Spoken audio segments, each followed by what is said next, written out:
کہ اللہ رب العزت نے دنیا میں جو ہمیں بھیجا، ہمیں پیدا کیا، یہاں بھیجا، اس پیدائش کا اور بھیجے جانے کا مقصد یہ ہے وما خلقت الجن الا لیعبدون، کہ ہم نے جنوں اور انسانوں کو خالص اپنی عبادت کے لیے پیدا کیا۔ تو میں اور آپ جس مقصد کے تحت دنیا میں آئے، مقصد کیا ہے؟ اللہ کی عبادت اور بندگی یاد رکھیں۔ تو میری اور آپ کی پیدائش کا مقصد اللہ کی بندگی ہے، اور یہ عبادت مستقل کرنا ہے، صبح شام دن رات، اٹھتے بیٹھتے اور سوتے جاگتے۔ عبادت کا کوئی خاص معنی اور مفہوم یہ نہیں ہے کہ کچھ چند راتوں کو جاگ لینا، چند دنوں کو منا لینا، چند کھانوں کو بنا لینا، چند لباس کپڑوں کو پہن لینا اور یہ عبادت ہوگی۔ نہیں، اللہ نے ہمارے پیدائش کا مقصد عبادت رکھا ہے، اور عبادت کا معنی یہ کہ صبح سے لے کر شام تک، اٹھنے سے لے کر سونے تک، اور پیدائش سے لے کر موت تک ہر عمل ہمارا شریعت کے مطابق ہو، اس کا معنی ہوتا ہے عبادت۔ یہ تو اللہ نے سورہ زاریات سورہ نمبر 51 آیت 56 نے فرمایا کہ ہم نے جنوں اور انسانوں کو اپنی عبادت کے لیے پیدا کیا۔ میری اور آپ کی پیدائش کا مقصد کیا ہے؟ اللہ کی عبادت۔ تو عبادت کا معنی یہ نہیں کہ چند راتوں کو جاگ لی، چند دنوں کو منا لی۔ عبادت کا معنی ہے ہر کام کتاب و سنت کے مطابق میں اور آپ کو کرنا ہے۔ یاد رکھیے یہی ہمارا مقصد ہے۔ اور یہ عبادت کب تک کرنا ہے؟ یہ عمل کب تک کرنا ہے؟ تو آئیے اللہ رب العزت کیا فرماتا ہے اس کے تعلق سے سورہ ہجر سورہ نمبر 15 اور اس کی آیت نمبر 98 اور 99 میں اللہ دیکھیے کیا فرماتا ہے کہ عبادت کب تک چلیں گے۔ اللہ نے فرمایا فَسَبِّحْ بِحَمْدِ رَبِّكَ وَكُن مِّنَ السَّاجِدِينَ، کہ اے نبی آپ اللہ کی حمد و ثنا کی، بڑائی بیان کی، تسبیح بیان کی، اور آپ سجدہ کرنے والوں میں سے ہو۔ آپ سجدہ کریں۔ آگے فرمایا وَاعْبُدْ رَبَّكَ حَتَّى يَأْتِيَكَ الْيَقِينُ، اور آپ اپنے رب کی عبادت کرتے رہیے۔ ٹھیک ہے، اپنے رب کی عبادت کرتے رہیے کب تک؟ جب تک کہ آپ کو موت نہ آ جائے۔ ہماری پیدائش کا مقصد اللہ کی عبادت کو تب تک کرنا ہے جب تک ہم مر نہ جائے۔ اس لیے کہ آیت کیا فرمائی وَاعْبُدْ رَبَّكَ حَتَّى يَأْتِيَكَ الْيَقِينُ، اپنے رب کی عبادت کرتے رہے محمد صلی اللہ علیہ وسلم جب تک کہ تجھے موت نہ آ جائے۔ تو پتہ چلا مجھے اور آپ کو اللہ کی عبادت کرنا ہے کب تک؟ موت تک۔ مطلب انسان جب بالغ ہو جاتا ہے تب سے لے کر موت تک عبادت کرنا، یہ میری اور آپ کی زندگی کا مقصد ہونا چاہیے۔ اب ہم دیکھتے ہیں مسلمانوں کی اکثریت نے کچھ خاص دنوں اور کچھ خاص راتوں کو ایسی اہمیت دے دی جو شریعت میں نہیں دی، اور کچھ ایسے خاص اعمال اس میں جوڑ لیے، لگا لیے، بنا لیے جو شریعت کی طرف سے دیے گئے نہیں ہیں، مطلب شریعت کی طرف سے سینکشن نہیں ہے۔ یہ پرسنلی انہوں نے اس چیز کو طے کر لیا کہ اس کے یہ فائدے ہوں گے، لہٰذا یہ کام کو ہم ایسے کریں، اور ان عبادتوں کے اندر ہم لگ چکے ہیں۔ اور ہم دیکھتے ہیں کچھ راتوں کے تعلق سے، چونکہ جب بھی شعبان کا مہینہ آتا ہے تو ایک رات کا تذکرہ جس کو اتنی اہمیت دی جاتی ہے کہ اللہ ہم پر رحم کرے، شب قدر سے زیادہ اس رات کو اہمیت دی جاتی ہے، وہ ہے 15 شعبان۔ اس کو لیلۃ المبارک کہا جا رہا ہے۔ اخبارات شمارے بھرے پڑے ہیں، ایک بڑے بڑے پیج کی، ایک میں تو غلط بات ہے، ایک نہیں، 4 5 صفحات اخبار کے صرف لیلۃ المبارک کے فضائل، فوائد، فائدے، اہمیت، روزہ، عبادتوں کی اقسام، نمازیں، ذکر و اذکار اور قبرستانوں کی زیارتیں، مردوں کی عید اور تقدیر کے فیصلے، اور کیا کچھ نہیں لوگ مان رہے ہیں، اور ایک سلسلہ چالو ہے، تمام چیزیں۔ حالانکہ نبی اکرم صلی اللہ علیہ وسلم صحیح مسلم کی روایت میں کیا فرماتے ہیں؟ سنی حدیث کا الفاظ اس طرح سے ہے کہ کسی خاص دن اور رات کو عبادت کے لیے خاص کرنا یہ درست نہیں جب تک کہ شریعت نہ بتائے۔ عبادت تو ایک ایسا مستقل عمل ہے جو صبح شام کرنا ہے، دن اور رات اور موت تک کرنا ہے، لیکن ہم نے خاص کر لیا۔ آپ فرماتے صحیح مسلم کی روایت ہے کہ راتوں میں صرف جمعے کی رات کو قیام نہ کیا کرو، اور پھر فرمایا اور جمعے کے دن خاص روزہ نہ رکھا کرو، اس لیے کہ آپ نے فرمایا ہاں اگر جمعے کے دن تمہارے ان دنوں میں سے آ جائے جن میں تم عام طور سے روزہ رکھتے ہو تو الگ بات ہے، لیکن خاص طور سے جمعے کا قیام، مطلب جمعے کی رات کو نمازیں پڑھنا اور خاص طور سے جمعے کا روزہ رکھنا یہ منع ہے۔ کیوں منع کیا اللہ کے رسول صلی اللہ علیہ وسلم خاص جمعے کا روزہ رکھنا اور قیام کرنا؟ اس لیے کہ دنوں کا سردار کون ہے؟ جمعہ۔ دنوں میں سب سے افضل دن کون ہے؟ جمعہ، اس لیے کہ اللہ نے جمعے کو چن لیا۔ ٹھیک ہے، تو جو سب سے افضل دن ہے اور جو سب سے افضل رات، ظاہر سی بات ہے پھر کون سی ہوں گی ہفتے کے اندر؟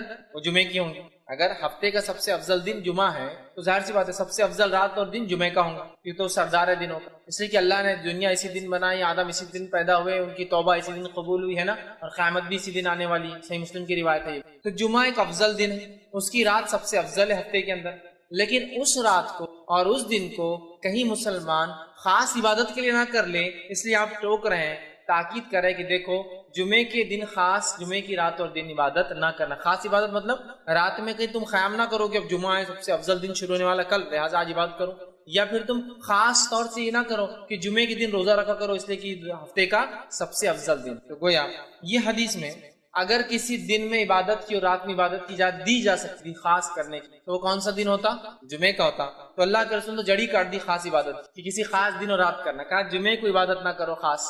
ہاں یہ الگ بات ہے کہ تم روزے رکھتے ہو عام روزے یا ایام 20 جو چاند کی بیچ کی تاریخ 12 13 اور 14 کا روزہ ہوتا ہے اور ان روزوں کے بیچ میں جمعہ بھی آ جائے, سمجھ رہے ہیں, تو پھر تو آپ جمعہ کا رکھ سکتے ہیں. لیکن خاص طور سے کسی رات کی عبادت اور کسی دن کے روزے سے آپ نے روکا. یہ بات میں اس لیے واضح کر رہا ہوں کہ اس مہینے کے اندر خاص طور سے ایک رات کی عبادت کا بنایا جاتا ہے جس کی عبادت کی اہمیت بتائی نہیں گئی ہے, جس کو کرنے کا حکم نہیں دیا گیا ہے اور جس کو سب سے افضل جماعت صحابہ نے نہیں کیا, ہم لوگ اس کو مناتے اور کرتے ہیں. اس وجہ سے میں نے صحیح مسلم کی روایت رکھی کہ ہم کسی دن اور کسی رات کو من مطابق اپنے دل سے خاص نہیں کر سکتے. اسی طرح جو ہے نبی اکرم صلی اللہ علیہ وسلم ہر رات عبادت کرتے اور اتنی عبادت کرتے کہ آپ صلی اللہ علیہ وسلم کے پیر میں ورم آ جاتے, پیر اتنے موٹے ہو جاتے سجن سے کہ ایسا لگتا پھٹ جائیں گے, اس کو کہتے ورم آ جانا. ماں عائشہ رضی اللہ عنہا ایک مرتبہ فرماتی ہے, صحیح مسلم کی روایت آپ نے فرمایا کہ اللہ کے رسول آپ راتوں کو طویل قیام کرتے ہیں. پھر فرمایا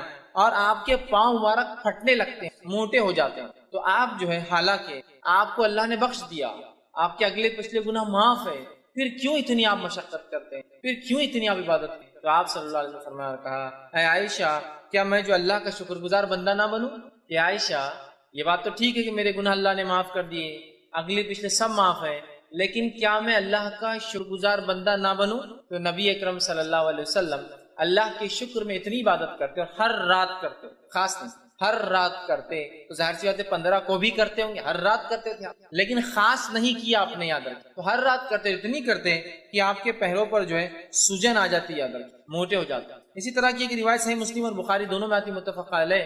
ایک بار ایک صحابی نے اللہ کے رسول صلی اللہ علیہ وسلم سوال کیا, اللہ کے رسول آپ راتوں کو اتنی عبادت کیوں کرتے ہیں کہ ورم سے آپ کے پیر سوج جاتے ہیں, حالانکہ اللہ نے آپ کے پچھلے اور اگلے گناہ معاف کر دیے ہیں؟ تب اللہ کے رسول صلی اللہ علیہ وسلم نے ان کو بھی یہ کہا افلا اکون عبدا شکورا, کہ میں اللہ کا شکر گزار بندہ نہ بنوں, اس لیے میں جو ہے راتوں کی عبادت کرتا ہوں. لیکن اللہ کے رسول عام طور سے راتوں کو جاگتے ہیں اور عام طور سے عبادت کرتے, خاص طور سے کسی رات کو آپ نے فضیلت نہیں بتائی ہے سوائے اس کے جو ثابت ہو, اور وہ صرف رات کی اگر عبادت کی کوئی فضیلت ہے تو وہ کون سی رات ہے؟ شب قدر کی رات, اس کے علاوہ نہیں. اب اسی طرح ہم دیکھتے ہیں آپ صلی اللہ علیہ وسلم ہمیشہ کا معمول عبادت کا تھا, آپ نمازیں قائم کرتے تھے. ٹھیک ہے, اسی طرح جو ہے نبی اکرم صلی اللہ علیہ وسلم کے تعلق سے جو ماہ شعبان کی فضیلت آتی ہے, جو فضائل آپ نے شعبان کے بتایا ہے وہ فضائل کیا ہے میں آپ کے سامنے رکھ دیتا ہوں. اب ان فضائل کو سن کر آپ کو پتہ چل جائیں گے کیا اس مہینے میں کرنا ہے, باقی تمام چیزیں آپ سمجھ لیے ہو جائیں. آئیے اس کے فضائل میں آپ نے کیا فرمایا اور کیا کہا, اس تعلق سے جو حدیثیں آتی ہیں وہ یاد رکھیں. صرف 2 ہی ایسی روایتیں ہیں جس میں اللہ کے رسول صلی اللہ علیہ وسلم اس کے فضائل بتائے. پہلی متفق علیہ روایت صحیح بخاری اور صحیح مسلم کی روایت ہے. آپ صلی اللہ علیہ وسلم فرماتے ہیں, عائشہ رضی اللہ عنہا فرماتی ہے کہ رسول اکرم صلی اللہ علیہ وسلم اس مہینے اتنے روزے رکھتے کہ اس کو چھوڑتے نہیں. مطلب اللہ کے رسول, حدیث کے الفاظ یوں ہیں, رسول اللہ صلی اللہ علیہ وسلم روزے رکھتے تھے یہاں تک کہ ہم کہتے تھے کہ آپ روزے نہیں چھوڑتے, پھر روزے چھوڑ دیتے تھے یہاں تک کہ ہم جو ہے سمجھتے تھے کہ آپ روزے نہیں رکھیں گے.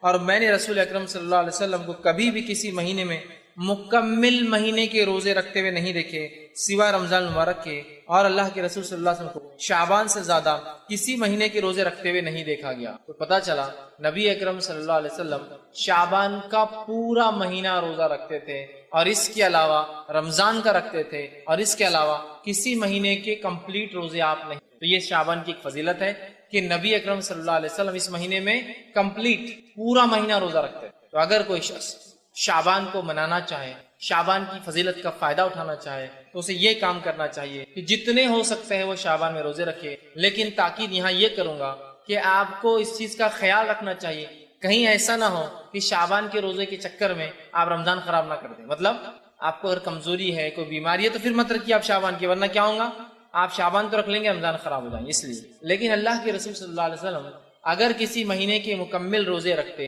بعد رمضان کے, تو وہ کون سا مہینہ ہوتا ہے؟ شعبان کا مہینہ ہوتا ہے. شعبان کے مہینے کے روزے آپ کمپلیٹ رکھتے, یہ کس کی فضیلت. اسی طرح آپ صلی اللہ علیہ وسلم کے تعلق سے آتا ہے, ابو داؤد کی روایت ہے, حضرت عائشہ رضی اللہ عنہا فرماتی اور کہتی تھی رسول اکرم صلی اللہ علیہ وسلم کو روزوں کے لیے سب سے محبوب مہینہ شعبان تھا, پھر آپ صلی اللہ علیہ وسلم اس کے بعد رمضان کے روزے. تو آپ صلی اللہ علیہ وسلم شعبان کا پورا مہینہ روزہ رکھتے, کمپلیٹ منتھ, یاد رکھتے. ہم بھی کوشش کر سکتے ہیں جتنا ہو سکے آپ اس میں رکھیں۔ اب شعبان کے یہ روزے اللہ کے رسول صلی اللہ علیہ وسلم جو رکھتے تھے، ٹھیک، اس کے بارے میں جو ہے اور ایک روایت آتی ہے جو جامع ترمذی کی آپ نے فرما کہا، جو ہے راوی کہتے ہیں کہ میں نے نبی اکرم صلی اللہ علیہ وسلم شعبان سے زیادہ کسی مہینے کے روزے رکھتے ہوئے نہیں دیکھا، آپ اس میں روزے رکھتے تھے سوا چند ایام کے، بلکہ آپ پورے مہینے کے ہی روزے رکھتے تھے۔ اور ام سلمہ رضی اللہ عنہ فرماتی ہے، یہ جو ہے روایت کے الفاظ ایسے ہیں، آپ نے فرمایا میں نے نبی اکرم صلی اللہ علیہ وسلم کو مسلسل روزے رکھتے ہوئے نہیں دیکھا سوائے شعبان اور رمضان کی۔ تو ایک فضیلت تو شعبان کی کیا ہے، آپ اور ہم کوشش کریں اس میں جتنے ہو سکتے ہیں زیادہ سے زیادہ روزے رکھیں۔ اب شعبان میں اللہ کے رسول کیوں زیادہ روزے رکھتے تھے، اس کی وجہ کیا ہے؟ وہ وجہ حدیث میں اس طرح سے آتی ہے کہ اسامہ بن زید رضی اللہ عنہ فرماتے ہیں کہ رسول اکرم صلی اللہ علیہ وسلم نے سوال کیا کہ اللہ کے رسول، آپ کو کسی مہینے میں اتنے روزے رکھتے ہوئے نہیں دیکھا گیا جتنے روزے آپ شعبان میں رکھتے، کیوں؟ صحابی نے سوال کیا اللہ کے رسول، آپ کو جتنے روزے شعبان میں رکھتے ہوئے دیکھا گیا اتنے روزے تو آپ کبھی نہیں رکھتے شعبان کے علاوہ، ایسا کیوں؟ تو آپ صلی اللہ علیہ وسلم نے فرمایا، کہا، اور یہ بڑی اہم بات یاد رکھیے، اگر کوئی شعبان کے روزے رکھ بھی رہا ہے تو اس نیت سے رکھے کہ سنت ہے، اور یہ فائدہ ہے، آپ نے فرمایا یہ مہینہ وہ مہینہ ہے جس میں لوگ رجب اور رمضان کے درمیان روزوں سے غافل ہو جاتے ہیں۔ رجب اور رمضان کے بیچ میں مہینہ آتا ہے تو لوگ اس میں غافل ہو جاتے ہیں، اور آپ نے فرمایا اور کہا جو ہے غافل ہو جاتے ہیں، اور آپ نے آگے فرمایا کہا غافل ہو جاتے ہیں، حالانکہ اس میں اعمال رب العالمین کی طرف اٹھائے جاتے ہیں، اور یہ میں پسند کرتا ہوں کہ جب میرے اعمال اٹھائے جائیں تو میں روزے سے رہوں۔ تو اس حدیث میں ایک بات آئی ہے، وہ بات کیا ہے کہ جو ہے شعبان وہ مہینہ ہے جس مہینے میں ہمارے سال بھر کے اعمال اٹھائے جاتے ہیں، جس کو اگر میں وضاحت کروں تو یوں ہے، ہر روز میں ہمارے اعمال 2 بار اللہ کو پہنچائے جاتے ہیں، عصر اور فجر میں۔ اس لیے آپ نے فرمایا عصر اور فجر کی نماز مت چھوڑو، اس لیے کہ 2 وقت ایسے ہیں جب اعمال اللہ کے پاس پیش کیے جاتے ہیں اور میں عبادت میں رہوں۔ ہر ہفتے میں 2 بار ہمارے اعمال پیش کیے جاتے ہیں، وہ ہے جو ہے جمعرات اور پیر کے دن، ٹھیک۔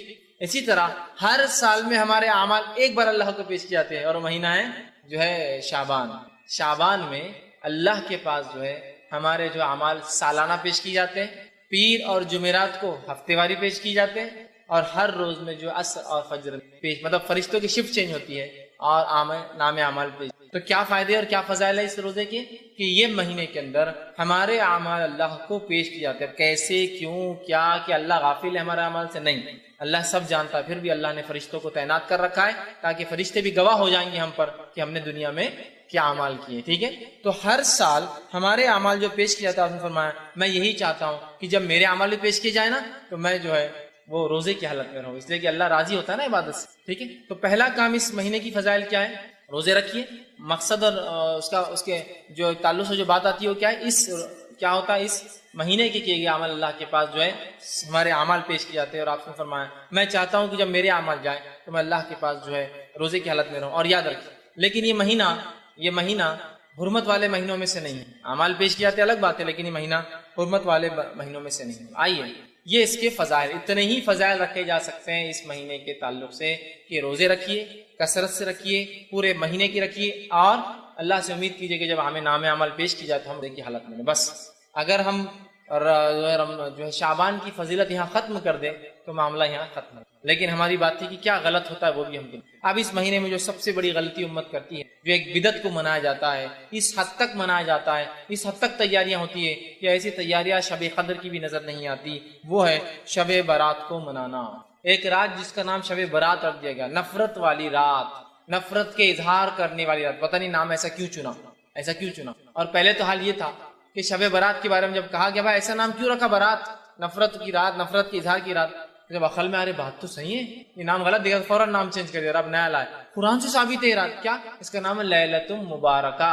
ایک زمانے تک تو براتی تھا، آج بھی برات ہے، لیکن اب لوگ جب دلائل مانگ رہے ہیں تو دلیل نہیں لالی، بولے یہ رات کیا ہے، لیلۃ مبارکہ ہے، اور اس کو پھر سورہ دخان کی آیت نمبر 3 سے ثابت کیا جاتا ہے، سورہ نمبر 44 آیت نمبر 3 سے، کہ جو ہے انا انزلناہ فی لیلۃ مبارکہ انا کنا منذرین، ہم نے اس قرآن کو مطلب ایک لیلۃ مبارک رات میں اتارا، اور ہم اس رات بڑے بڑے فیصلے کرتے ہیں۔ یہ بات لا کر فٹ کر دی گئی۔ آئیے اب شب برات کے بارے میں کیا صحیح اور کیا غلط وہ میں آپ کے سامنے رکھنے کی کوشش کروں۔ سب سے پہلے انشاءاللہ عزیز ہم دیکھیں گے کہ شب برات کے اندر کیا چیز ہے جو صحیح ہوتی ہے، جو صحیح ہے اس کے بارے میں، اور باقی سب غلط فہمی ہیں۔ 15 شعبان، چونکہ شب برات 15 شعبان کا تھی اس لیے میں نے شب برات کا لفظ استعمال کیا، ویسے 15 شعبان کی کیا فضیلت آتی ہے وہ میں آپ کے سامنے رکھ دیتا ہوں۔ تو یہ فضیلت ماہ جو ہے شعبان کی بھی فضیلت میں شامل ہو جائیں گی، یہ فضیلت بھی شعبان کی فضیلت میں آپ شامل کر لیجئے۔ اس کی جو فضیلت حدیث میں آتی ہے کیا ہے؟ 2 روایتیں اس تعلق سے صحیح آتی ہیں، اس رات کے تعلق سے، جس کو ہم عام زبان میں برات کہتے ہیں، لیکن یہ 15 شعبان ہے، اس کا برات نام یا لیلۃ المبارکہ رسول اکرم صلی اللہ علیہ وسلم سے ثابت نہیں ہے۔ تو 15 شعبان کی کیا فضیلت آتی ہے حدیث میں رکھتا ہوں آپ کے سامنے۔ صحیح سند سے روایت ثابت، آپ نے فرمایا اور کہا اللہ تعالیٰ شعبان کی 15ویں رات کو اپنی مخلوق کے طرف نظر رحمت سے دیکھتا ہے۔ اللہ 15 شعبان کو اپنی مخلوق کی طرف نظر رحمت سے دیکھتا ہے، رحم کی نظر سے دیکھتا ہے، اور پھر آگے فرمایا اور کہا دیکھتا ہے پھر مشرک اور کینہ پرور انسان کو چھوڑ کر باقی تمام مخلوق کو بخش دیتا ہے۔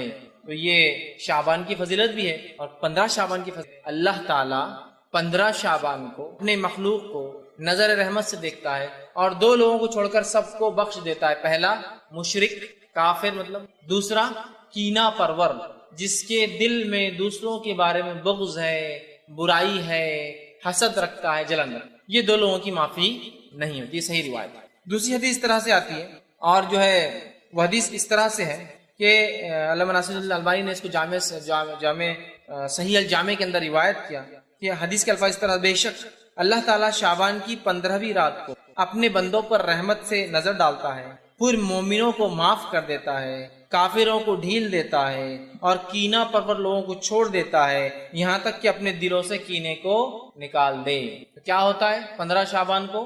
پہلا، اللہ مومنوں کو معاف کر دیتا ہے، کافروں کو ڈھیل دے دیتا ہے کہ اگلے سال تک مہلت ہے، اور اس کے بعد کینہ پرور لوگوں کو چھوڑ دیتا ہے، بازو رکھ دیتا ہے، جب تک کہ وہ اپنے کینہ سے توبہ نہ کر لے۔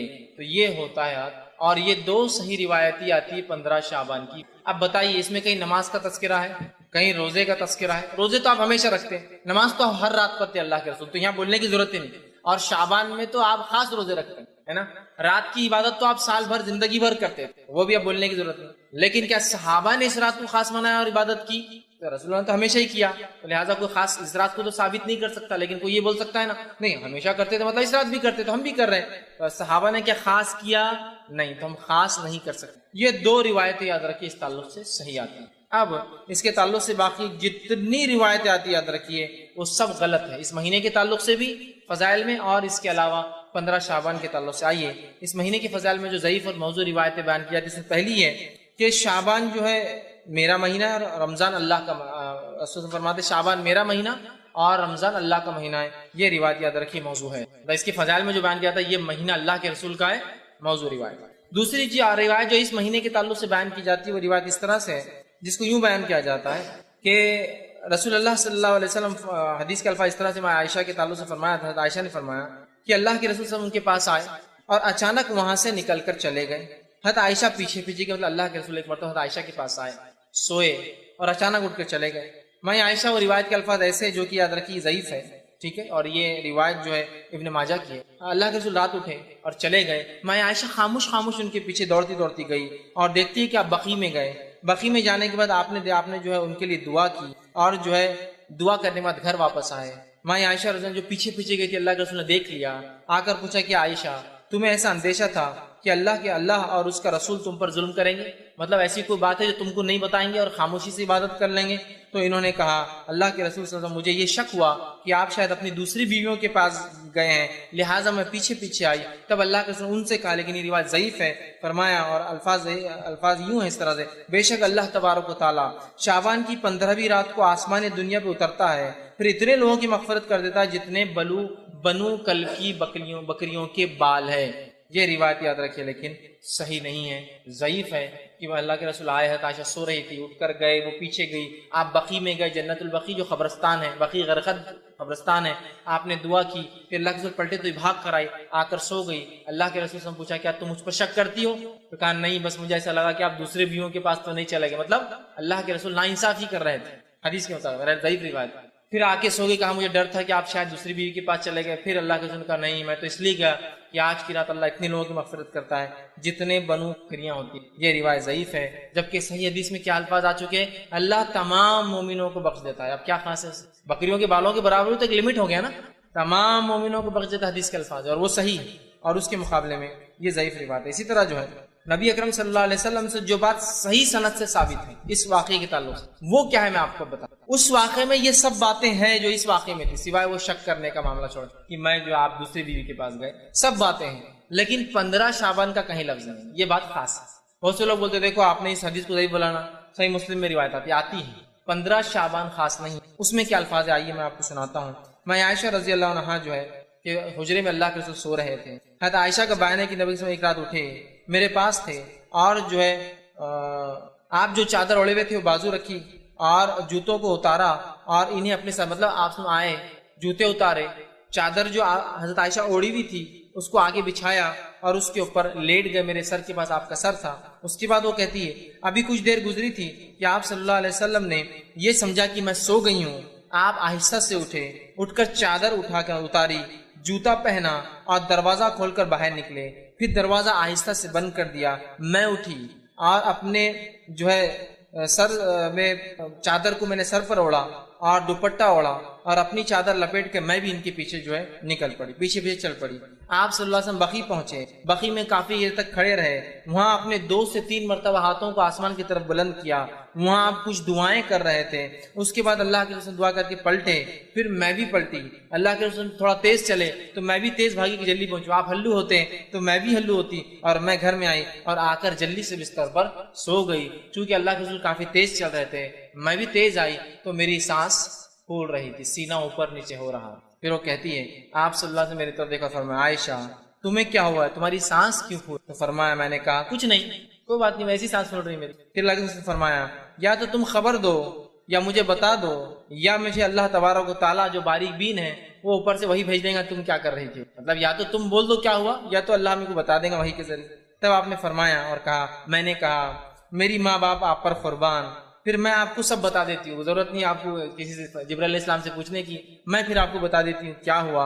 اور فرمایا آپ سے انہوں نے کہا کہ آپ نے فرمایا اچھا تو وہ تمہارا سایہ تھا جو میرے آگے چل رہا تھا. ویسے نے فرمایا کہ آپ سمجھو تیز چل رہے تھے تو ایک سایہ تھا جو آگے چل رہا تھا، لیکن آپ کو نہیں پتا کون تھا وہ. تو کہا اچھا تو کیا وہ تمہارا، مطلب آپ پورا بھاگ گئے کیا ہوا، وہ سانس جو چل رہی تھی چلنے کی وجہ سے. اچھا تو کیا وہ تمہارا سایہ تھا جو میرے آگے چل رہا تھا؟ تمہاری عائشہ نے کہا جی ہاں وہ میرا سایہ تھا جو آپ کے آگے چل رہا تھا. پھر آپ نے فرمایا اور میرے سینے پر اپنی ہتھیلی سے اس طرح سے مارا کہ مجھے تھوڑی سی تکلیف ہوئی. مارا آپ تھوڑی تکلیف کی، مطلب تم باہر نکلی تھی اور اس طرح سے مجھے سینے پر مارا جس کی تکلیف مجھے تھوڑی سی محسوس ہوئی. اس کے بعد آپ صلی اللہ علیہ وسلم نے فرمایا کہا تمہارا خیال کیا تھا کہ اللہ اور اس کے رسول تم پر ظلم کریں گے؟ تمہارا کیا خیال تھا کہ میں اور اللہ اور اس کے رسول تم پر ظلم کریں گے؟ میں نے دل میں کہا لوگ چاہتے ہیں چاہے چھپائیں، اللہ تعالیٰ تو جان لینے والا ہے. ہاں واقعتاً اللہ تعالیٰ سب کچھ جانتا ہے. مطلب حضرت عائشہ دل میں سوچنے لگی کہ چھپا کیا فائدہ کیا، اللہ تو جانتا ہے. ان کے دل میں ایک وہ تھا کہ کہاں جا رہے ہیں وہ، ایک تھوڑا سا وہ تھا. پھر آپ نے فرمایا اور کہا،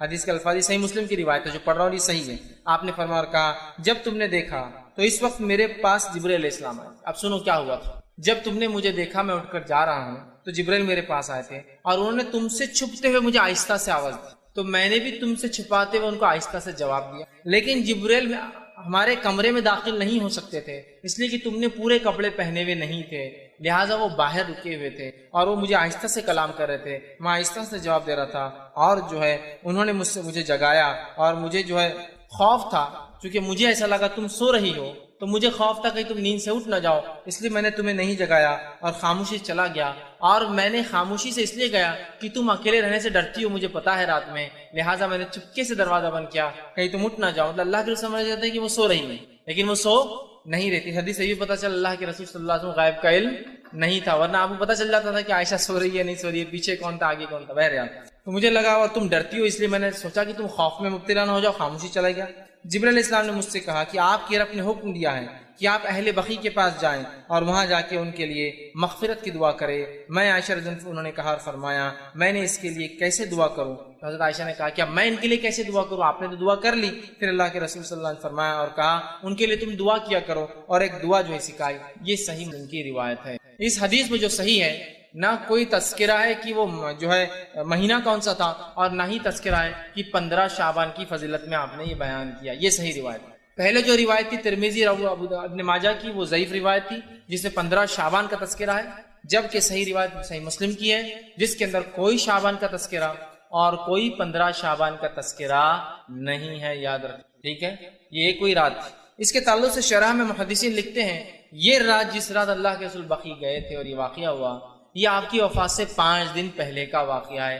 یہ جو ہے 7 ربیع الاول کا واقعہ. بہرحال جو بھی رہا ہوں، مقصد یہ تھا کہ بقیع والوں کی فضیلت بتائی جائے، نبی کی دعا کی اہمیت بتائی جائے، اور بقیع والوں کی فضیلت کی نبی نے ان کے لیے دعا کی، مغفرت کی دعا کی. اور اس سے ایک بات اور، قبرستان جا کر مغفرت کی دعا کی جا سکتی، یہ بھی پتہ. یہ مسائل اس سے نکلتے ہیں. اس کے علاوہ نہ شعبان کا تذکرہ ہے نہ 15 شعبان کا تذکرہ ہے. اب ہم کیا کرتے ہیں؟ نہیں، اللہ کے رسول بقیع گئے تھے، ہر کوئی قبرستان جا رہا ہے. وہ اللہ کے رسول کے خاص عمل تھا ایک رات میں جانے کا. اس سے ہمیں جو عام بات پتہ چلتی ہے، ہم قبرستان جا سکتے ہیں، دعا کر سکتے ہیں، لیکن اللہ کے رسول خاص تھا وہ رات میں جانا. نہ ہی وہاں شعبان کا تذکرہ ہے اور نہ ہی وہاں 15 شعبان کا تذکرہ. یہ عام بات تھی جو آپ گئے، ٹھیک، اور آپ نے جو ہے بقیع والوں کے لیے دعا کی. ٹھیک، اسی طرح جو ہے اب ایک صحیح حدیث کے مقابلے میں ایک ضعیف حدیث کو حجت نہیں بنایا جا سکتی. اسی طرح ایک روایت آتی ہے کہ جو ہے یہ بھی ضعیف ہے، یاد رکھیے، جو بیان کی جاتی ہے وہ یہ ہے، جب شعبان کی 15ویں رات آئے تو تم میں سے جو شخص قیام کرے گا اور اگلے دن روزہ رکھیں گا،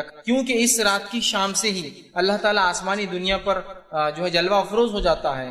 کیا اور آواز لگائی جاتی ہے، کیا کوئی ہے مغفرت کا طلب کرنے والا کہ میں معاف کر دوں؟ کیا کوئی ہے جو ہے جو سوال کرنے والا، میں اس کے سوال کو پورا کروں؟ یہ فجر تک چلتا ہے. ایک اور روایت بیان کی جاتی ہے اس مہینے کے تعلق سے، یہ روایت بھی یاد رکھیے، یہ جو صحیح روایت میں ضعیف ہے وہ کیا ہے کہ اس رات اللہ تعالیٰ آسمانی دنیا پر آتا ہے، ایک آواز لگائی جاتی ہے کوئی مغفرت کے مانگنے والا، میں معاف کرنے بیٹھا ہوں، ہے کوئی معافی طلب کرنے والا، ہے کوئی سوال کر میں دینے بیٹھا ہوں. یہ روایت ضعیف ہے، جبکہ اس کے مقابلے میں صحیح مسلم کی حدیث کیا ہے دیکھیے آپ. یہ کب ہوتا ہے؟ اللہ کے رسول فرماتے اور کہتے ہیں ہمارا رب جو بابرکت اور بلند مرتبے والا ہے، ہر رات کا جب آخری تہائی حصہ باقی رہتا ہے تو آسمانی دنیا کی طرف نزول کرتا ہے، پھر کہتا ہے کون ہے جو مجھ سے معافی دعا مانگے گا، میں اس کی دعا قبول کروں گا. کون ہے جو مجھ سے سوال کرے گا، میں اس کے سوال کا جواب دوں گا. کون ہے جو مجھ سے معافی طلب کرے گا، میں اسے معاف کروں گا. اور آپ نے فرمایا یہ ہر رات معاملہ ہوتا ہے، ہر رات. تو 15 شعبان خاص نہیں ہے، وہ ضعیف روایت ہے اور یہ صحیح. سمجھ میں آگئی بات؟ 15 شعبان خاص نہیں ہے. اللہ ہر رات، روز، ہر رات کے آخری پہر جس کو ہم کہتے ہیں جو سحر کا آخری وقت، تہجد کا وقت، آسمانی دنیا پہ آتا ہے، آواز لگاتا ہے اور ہر مانگنے والے کو دیا جاتا ہے جو وہ مانگتا ہے. یہ 15 شعبان اس کے لیے خاص نہیں ہے جس طرح سے ہم لوگوں نے کر دیا. اب اسی طرح جو ہے اس رات کے تعلق سے ایک اور بات جو بیان کی جاتی ہے وہ یہ ہے، جو کہ حضرت علی سے روایت کی جاتی ہے. یہ بات بھی یاد رکھیے ضعیف ہے اور اس کے الفاظ اس طرح سے ادا کیے جاتے ہیں وہ یہ ہے کہ جس میں یہ الفاظ ہے کہ شعبان کی 15ویں رات میں جو 14 رکعت نماز پڑھیں گا اور اس کے بعد کچھ صورتوں کی تلاوت کرے، پھر جو شخص اس طرح سے کرے جیسا کہ میں نے کہا ہے تو اسے 20 قبول حجوں کا اور 20 سال کے مقبول روزوں کا ثواب ملتا ہے. یہ روایت بھی ضعیف ہے جو بیان کی جاتی ہے کہ جو شخص 15 شعبان کو 14 رکعت نماز پڑھے، 14 رکعت نماز پڑھ کر مخصوص صورتیں بتائی جاتی وہ پڑھے، کسی میں آتا ہے 10 بار اخلاص پڑھے، 11 بار اخلاص پڑھے، سورہ اخلاص میں، تو اس کی مغفرت کی جاتی ہے، اسے 20 حجوں کا ثواب اور 20 سال کے روزوں کا ثواب ملتا ہے. یہ بات بھی ضعیف ہے، بلکہ ابن الجوزی رحمۃ اللہ علیہ نے اس کو اپنی موضوعات میں موضوع روایتیں بول کے نقل، تو یہ بھی صحیح نہیں. اب کیا صحیح اور کیا غلط ہم دونوں ساتھ دیکھتے جا رہے ہیں. پہلی روایت پیش کی جاتی ہے کہ رات میں اللہ معاف کرتا ہے، اس کے بالمقابل ہمیں پتہ چلا صحیح روایت کیا ہے کہ وہ خاص واقعہ تھا جو بقیع والوں کے لیے آپ نے. دوسری روایت پیش کی جاتی ہے کہ اس رات اللہ آسمانی دنیا پہ آ کے معاف کرتا ہے. صحیح مسلم کی صحیح روایت ہے کہ ہر روز اللہ ایسا معاف کرتا ہے. چوتھی بات اس رات کے تعلق سے پیش کی جاتی ہے کہ اس رات میں اگر جو 14 رکعت نماز پڑھے، یہ روایت موضوع ہے. پانچویں بات اس رات کے تعلق جو فرمائی جاتی ہے جو غلط ہے وہ یہ ہے کہ صلاۃ الالفیہ، ایک نماز پڑھی جاتی 100 رکعت، الف کہتے ہیں جو ہے صلاۃ الالفیہ جو پڑھی جاتی ہے، جس کے بارے میں آتا ہے کہ حضرت علی کو اللہ کے رسول نے فرمایا اور ارشاد فرمایا کہ جو اس رات میں 100 رکعت نماز پڑھے، 100 رکعت نماز پڑھے اور 100 رکعت کی ہر ایک رکعت کے اندر سورہ فاتحہ کے بعد 10 مرتبہ سورہ اخلاص پڑھے، تو وہ جو اللہ سے مانگے گا وہ عطا کیا جائے گا، حتیٰ کہ لوح محفوظ پر بھی اگر اس کے بارے میں لکھ دیا گیا ہو یہ بدبخت اور جہنمی ہوگا اور وہ سوال کرے تو وہ مٹا کر لکھ دیا جائے گا یہ جنتی ہے اور اس کے سے بدبختی ہٹا دی جائے گی۔ یہ روایت موضوع ہے، یہ روایت موضوع ہے، اس لیے کہ ذرا آپ تصور کیجیے رات چالو ہوتی ہے مغرب سے، مغرب کے بعد پھر عشاء بھی تو پڑھنا ہے نا، پھر بھی اگر فجر سمجھ لیجیے صبح 5-6 بجے ہو رہی، زیادہ سے زیادہ بڑا دن رہا تو شام کے 6 سے صبح 6، اگر میکسیمم بڑی سی بڑی رات ہے کتنے گھنٹے ہو رہے؟ 12 گھنٹے۔ اب ایک آدمی کھڑا ہوتا ہے 100 رکعت نماز کے لیے، ہر رکعت میں سورہ فاتحہ کا 10 بار سورہ اخلاص پڑھے، چیلنج 12 گھنٹے میں نہیں پڑھ سکتا، پلس اس کو طہارت، وضو کرنا ہے، عشاء پڑھنا ہے، کھانا کھانا، بہت ساری چیزیں بھی کرنا ہے اور ساتھ یہ کرنا ہے، ہو سکتا ہے کیا؟ ایک تو امپاسبل ہے، دوسرا یاد رکھیے یہ ثابت ہی نہیں کو بولیں گے ارے میں تو میراتھن نماز پڑھنے والا ہوں، ابھی بتا دو کیسا پڑھتا ہوں، 2 رکعت 1 منٹ کے اندر، تو بھی بہرحال وہ کر سکتا ہے، لیکن میرے بھائی یہ ثابت نہیں ہے، اور تمام کے تمام محدثین نے اس روایت کو موضوع یا جو ہے ضعیف قرار دیا، یاد رکھیے، اور ہم کو اس معاملے میں سوچنا چاہیے۔ تو یہ وہ چیزیں ہیں جو خاص طور سے شعبان میں اور شب برات کے تعلق سے بیان کی جاتی، اس کی کوئی حقیقت نہیں۔ اب اس کے علاوہ بہت سے لوگ اور بھی نمازیں پڑھتے ہیں، ایسا کہ جو ہے ایک جو نمازیں چھوٹ جاتی ہے زندگی بھر کی ہے نا، اس کے لیے ایک نماز پڑھی جاتی ہے کہ بھائی پوری زندگی بھر کے خزائے عمری بول کر کے پڑھ لیتے ہیں، یہ بھی ثابت ہے۔ باقی نمازوں کے تعلق سے جو ضعیف اور موضوع روایت ہے وہ تو رکھ دیا، یہ نماز تو ثابت ہی نہیں کہ خزائے عمری بول کے کوئی نماز ہو، اور بہت سارے اعمال کرتے۔ اسی طرح جو ہے شب برات میں اب کیا کرنا چاہیے، یا 15 شعبان کو، میں شب برات کیوں کہہ رہا ہوں پھر میں دوہرا رہا ہوں اس لیے کہ لوگ اس کو اسی نام سے پہچانتے ہیں، رات پھر 15 شعبان کو کیا کرنا چاہیے؟ جب آپ کہہ رہے ہیں یہ سب غلط ہے پھر ہم کیا کریں؟ تو 15 شعبان کے لیے جو تیاری ہم کر سکتے ہیں وہ 2 کام ہیں۔ کیا کرنا ہے؟ پہلا، اپنے ایمان کو مضبوط کرنا ہے، کیونکہ اس رات اللہ سارے ایمان والوں کو معاف کر دیتا ہے۔ دوسرا، اپنے دل سے کینہ کو نکال دینا، بس اتنا کام کرنا ہے۔ اس رات اگر کوئی عمل کرنا ہے تو 2 عمل ہیں۔ پہلا، ایمان کو مضبوط کرنا ہے، اس لیے کہ اس رات کافروں کی مغفرت ان کو چھوڑ دیا جاتا ہے، ایمان والے بخش دیے جاتے ہیں، کینہ پروروں کا معاملہ چھوڑ دیا جاتا ہے، جب تک کہ توبہ نہ کرے ان کا معاملہ بھی حساب کتاب ہوتا نہیں، چونکہ اس مہینے میں انعام عمل اوپر لے جائے جاتے ہیں۔ سمجھ رہا ہے بات؟ ٹھیک۔ تو اس مہینے میں کیا کرنا ہے اگر آپ کو مجھے کرنا ہے؟ تو پہلا کام ایمان کو مضبوط کرنا ہے، شرک اور کفر بدعتوں سے پاک کرنا، اور دوسرا اگر دل میں کینہ ہو تو 15 شعبان سے پہلے اس کینے کو اپنے دل سے نکال دینا ہے۔ بس یہ 2 کام مجھے اور آپ کو کرنا ہے۔ اس کے علاوہ کوئی عبادت 15 شعبان کو خاص ثابت نہیں ہے۔ اب کوئی سوال کر سکتا ہے کہ شب برات میں پھر عبادت کیوں نہیں کرنا چاہیے جبکہ اس رات کی فضیلت ثابت ہے؟ بھائی عبادت کیوں نہ کرے؟ فضیلت تو ثابت ہے نا۔ ہاں، جب فضیلت ثابت ہے تو پھر عبادت بھی کریں گے، جیسا ہمارا معاملہ ہوتا ہے ہر بار کہ بس کسی چیز کی فضیلت معلوم ہوئی کہ بس شروع اس کے پیچھے کچھ نہ کچھ کرنا ہے نا۔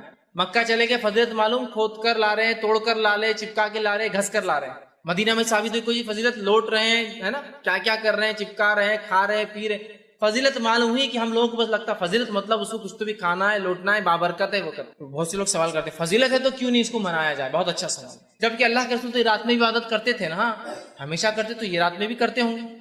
آپ پورے شعبان روزے رکھتے تو 15 کو رکھتے ہوں گے نا، ہاں شعبان میں آپ روزے پورے رکھتے، 15 کو بھی رکھتے، پھر ہم کیوں نہ رکھیں؟ تو آئیے صحابہ کا معمول دیکھنا پڑے گا، کیونکہ نبی تو پورے سال نماز پڑھتا رات کی اور شعبان میں پورے روزے رکھتے۔ صحابہ کیا کرتے؟ کسی ایک صحابی سے بھی 15 کو جاگنا اور 15 کا روزہ خاص ثابت، کسی ایک صحابی سے بھی 15 کی عبادت، 15 کا روزہ، 15 کو جاگنا، 15 کے فضائل میں کچھ عمل کرنا ثابت نہیں ہے۔ لہٰذا ہم محتاج ہے، چونکہ نبی تو ہمیشہ عبادت کرتے، کسی ایک صحابی سے بھی اس رات کا جاگنا، اس رات کا منانا، اس رات میں کسی بھی قسم کی عبادت کرنا نبی اکرم صلی اللہ علیہ وسلم سے ثابت نہیں، یاد رکھے۔ تو لہٰذا ہم بھی یہ کام نہ کریں، یاد رکھیں، ٹھیک۔ اب جو ہے دوسری چیز جو بیان کی جاتی ہے اس رات کے تعلق سے وہ یہ ہے کہ شعبان کی 15ویں رات کی جو ہے فیصلوں کی رات ہے، اور یہ رات قرآن سے بھی ثابت ہے۔ جو نیا شوشہ نکلا ہے، جب پتا چلا یہ بدعت ہے تو ایک نیا شوشہ چھوڑے کہ یہ لیلۃ المبارکہ ہے۔ میرا یہ سوال ہے، تم اتنے صدیوں سے اس کو لیلۃ المبارکہ کیوں نہیں سمجھ رہے تھے؟ آج ہی تم کو خواب آیا لیلۃ المبارکہ ہے بول کر؟ آپ دلیل کیا پیش کی جا رہی؟ سنیے، سورہ دخان سورہ نمبر 44 آیت نمبر 3 اور 4 پیش کی جاتی ہے، اِنَّا أَنزَلْنَاهُ فِي لَيْلَةٍ مُبَارَكَةٍ إِنَّا كُنَّا مُنذِرِينَ۔ دیکھو قرآن سے ثابت ہے شب برات۔ کیا دلیل؟ ہم نے اس قرآن کو نازل کیا اِنَّا أَنزَلْنَاهُ فِي لَيْلَةٍ مُبَارَكَةٍ، ایک مبارک رات میں، اِنَّا كُنَّا مُنذِرِينَ، اور اس رات ہم بڑے بڑے فیصلے کا منذرین فرما اتارا ہے، اور بے شک فِيهَا يُفْرَقُ كُلُّ أَمْرٍ حَكِيمٍ، اور اس رات ہم سارے بڑے فیصلے کرتے ہیں۔ اب یہ آیت لا کر پیش کی جاتی ہے۔ اب میں کیا کہوں، اس کا جواب تو خود قرآن نے دے دیا۔ یہ رات جس رات کو مبارک رات کہا گیا ہے، یہ رات کب آتی ہے؟ اگر میں کسی ایک چھوٹے سے قرآن کے طالب علم سے سوال کروں نا، وہ دے دیں گا۔ ہمارا مسئلہ یہ ہے، ہم کسی ایک عمل کو پہلے ایجاد کر لیتے ہیں، ایجاد کرنے کے بعد قرآن حدیث کی دلیل اس میں فٹ